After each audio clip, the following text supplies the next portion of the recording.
kakak. Kakak akhir-akhir ini gunung sering sekali meletus. Kakak tidak khawatir kah? Khawatir ya deh. Makanya kita kayaknya harus mengungsi dulu ini. Aduh, mana? Kan letusannya tuh tidak terlalu parah. Kan lagian kita sudah mendapat himbauan dan peringatan itu dari BMKG, baik SMS maupun aplikasi BMKG. Oh, begitu kakak.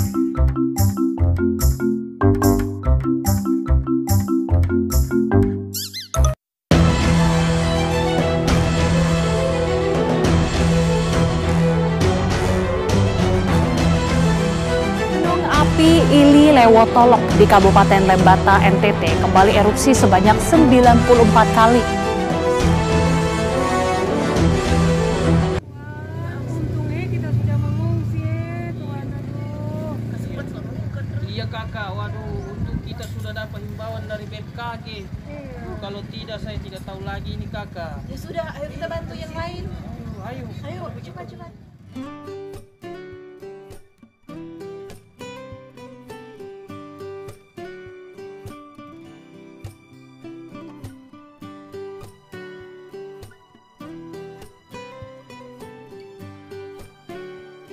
Assalamualaikum warahmatullahi wabarakatuh. Waalaikumsalam warahmatullahi wabarakatuh. Selamat siang Bapak Ibu sekalian. Bagaimana kabarnya hari ini? Ya, pada saat ini kami dari mahasiswa KKN Unhas bersama dengan pihak BPBD setempat akan melakukan sosialisasi mengenai mitigasi bencana letusan gunung berapi. Jadi mengingat banyaknya korban akibat letusan baru-baru ini. Ya, Bapak Ibu sekalian, mitigasi bencana dilaksanakan baiknya sebelum terjadi bencana, saat terjadi bencana dan sesudah terjadi bencana. Ini saya akan membagikan tips untuk Bapak Ibu sekalian.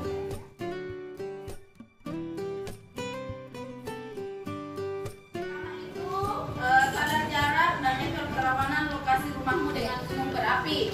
Kemudian yang kedua, tetap memantau berita dengan status gunung berapi yang berada di tempat tinggal Bapak Ibu sekalian. Kemudian yang ketiga, simak dan ikuti arahan dari petugas berwenang tentang status dan radius aman dari puncak gunung berapi.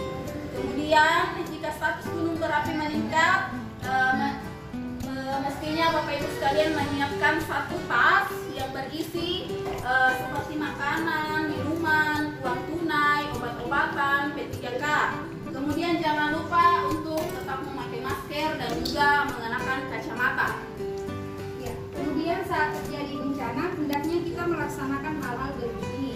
Yang pertama yaitu patuhi perintah evakuasi dari pihak berwenang, tinggalkan tempat yang tak aman, segera menuju ke titik kumpul, jangan untuk tidak mengikuti petunjuk yang justru dapat merugikan diri sendiri.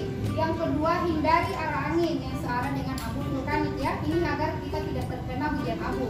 Kemudian yang ketiga, hindari daerah lereng, gunung, sungai, aliran lahar dan lembah yang dapat berisiko terkena material dari gunung berapi. Keempat, tetap pakailah masker, pakaian tertutup, topi, kacamata pelindung. Jika kondisi mendesak tidak ada masker, pakai pakaian yang basah ya untuk menutupi. Kemudian yang kelima, hindari menggunakan lensa kontak. Yang keenam, tetap terlindung di tempat aman. Kemudian yang ketujuh, tetap dan pantau keluarga untuk tetap bersama saat evakuasi. Nah, ini yang terakhir, hal-hal yang Bapak Ibu lakukan pada saat setelah terjadi bencana. Hal-hal apa saja yang bisa dilakukan Bapak Ibu sekalian, yaitu yang pertama, pantau informasi dari pihak berwenang melalui radio atau pengumuman dari pihak berwenang. Kemudian yang kedua, hindari tempat yang terkena hujan abu karena partikel-partikel dari abu tersebut dapat merusak paru-paru. Dan jangan lupa tetap menggunakan masker karena masih dalam suasana yang setelah terjadi bencana. Kemudian saat kondisi telah aman, mulailah membersihkan atap rumah dari abu vulkanik. Kemudian yang paling penting, tetap waspada Bapak Ibu sekalian untuk diri dan keluarga. Kemudian siapkan fisik dan mental, lakukan segala persiapan dengan matang sebelum bencana datang kembali. Ya, Bapak Ibu, dengan adanya sosialisasi ini kami berharap kepada Bapak Ibu sekalian agar dapat lebih memperhatikan himbauan yang kami berikan serta dapat melakukan mitigasi bencana secara mandiri. Bagaimana Bapak Ibu atas penyuluhan yang kami sampaikan? Apakah sudah mengerti Bapak Ibu? Sudah mengerti. Ya, bagaimana? Mengerti semuanya? Iya, sudah mengerti. Ya, ya. Kalau begitu, karena semuanya sudah mengerti, saya yang bertanya. Kalau begitu ya, karena semuanya sudah mengerti, saya yang bertanya. Kalau begitu, menurut Bapak Ibu sekalian, hal-hal apa saja yang kita lakukan pada saat sebelum terjadi bencana? Saya menjawab. Ya, silakan Bu Angel. Iya, pertama itu kita harus simak dan ikuti arahan dari pemerintah yang berwenang atau petugas berwenang. Kemudian yang kedua tadi kita harus menghafal jalur-jalur evakuasi. Dan yang ketiga kita harus mengajak keluarga kita sebelum terjadi bencana, menyiapkan barang-barang penting mungkin Bu, seperti itu. Ya, bagus Ibu Angel. Siapa lagi? Pak Fahmi ya, silakan. Ya, silakan Pak Kadri. Gunakan masker, baru gunakan juga kacamata toh supaya tidak terkena debu begitu. Kita juga harus tahu posisi rumahnya kita dari bencana apakah jauh atau dekat supaya kita bisa cepat-cepat lari kalau memang terjadi gunung meletus toh. Bagaimana? Gitu Ya, bagus Bapak Ibu sekalian sudah mengerti ya apa yang hal-hal apa saja yang bisa kita lakukan pada saat sebelum terjadi bencana ya. Ya. Bagus. Ya. Oke baik, tadi Bu Ana sudah menjelaskan yang sebelum terjadi bencana. Saya tanya lagi ke bapak-bapak ini, apa yang kita lakukan saat terjadi bencana? Ada yang bisa jawab? Silakan bapak-bapak. Jadi penjelasan yang tadi saat terjadi bencana. Saat terjadi Ya, bencana, silakan. saya jadi pertama-tama kita lihat info dari BMKG terutama kalau ada tuh, terus info dari TV, dari radio. Kemudian kita juga harus lihat jalur-jalur evakuasi untuk lari pas mau bencana. Kemudian kita juga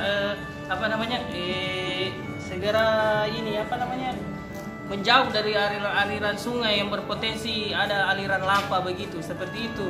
Kalau dari saya. Ya, dari yang ibu-ibu ada Saya yang Bu, bisa jawab? saya Bu. Silakan. Ya, itu Bu tadi harus membersihkan rumah setelah terjadi letusan gunung. Maksudnya membersihkan abu vulkanik. Kemudian itu Ibu kita juga harus memakai masker Bu. Memakai masker saat terjadinya letusan untuk menghindari agar tidak kena debu. Kemudian kita harus menyiapkan barang-barang penting. Ajak keluarga kita, pentingkan keselamatan diri. Kita harus mementingkan keselamatan diri kita dibanding harta benda kita Bu. Seperti itu. Ya, Bapak Ibu responnya sangat bagus sekali ya. Saya berharap dengan adanya sosialisasi dari kami ini, Bapak Ibu sekalian bisa terhindar ya dari bencana ya. Bapak Ibu ya sekalian tetap waspada. Semoga penyuluhan ini bermanfaat bagi kita semua Pak Ibu ya. Ya. Itulah tadi sekian dari kami. Kurang dan lebihnya mohon dimaafkan. Assalamualaikum warahmatullahi wabarakatuh dan terima kasih. Waalaikumsalam.